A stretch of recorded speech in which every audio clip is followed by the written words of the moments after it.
Well, I'm Gavin Parker, a rural physician here in Pincher Creek, Alberta. I've worked here since 2007.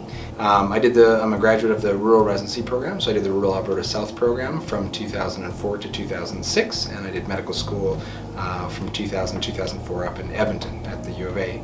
You know, my interest in rural medicine is an interesting story and connects right back to RPAP. I was, I believe, a second-year medical student, and I went on an RPAP weekend, and we went out to Hinton. I had done my undergraduate degree in neuroscience and was quite convinced that I was going to be a neurosurgeon, but I saw the opportunity to have a free mountain weekend, and RPAP was kind enough to take us and our spouses skiing at Jasper on the Sunday. So I thought, oh sure, well I could do some skill stations and learn about this career and go skiing. Sounds like a fun weekend. And so I took, my wife came with me and some colleagues of mine.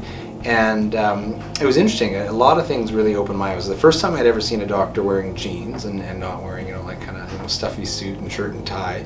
And it really opened my eyes to how happy rural doctors were. A lot of them would introduce me to their first wife, not their third wife, and so I thought that was a pretty good sign that rural medicine is where it's at. Over the years, I've had tremendous support from RPAP. So I was a rural resident, so the rural residency program being heavily supported by RPAP and being honestly co-founded in a sense between RPAP and the two universities.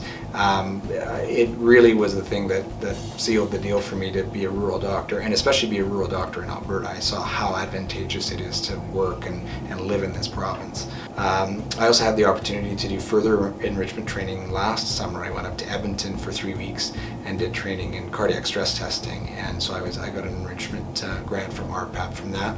And so that now with my current position, I kind of figured, boy, I've gotten so many advantages out of RPAP over the years, I should probably pitch in and help. And so I've been on the RPAP board for 2.5 years, I think now, and I sit on the Finance and Audit Committee and the Education Committee as well too, and that's been great. I've really appreciated the opportunity to give back and to help chart a new, I wouldn't say necessarily a new course, but expand the course that RPAP is currently on, and to help as many people discover the joys of rural medicine. I'm a city kid born in Winnipeg, Manitoba, and I didn't know anything about working as a country doctor, and RPAP is singularly responsible for where I find myself today, and so anything I can do to help the organization, I'm very happy to do so.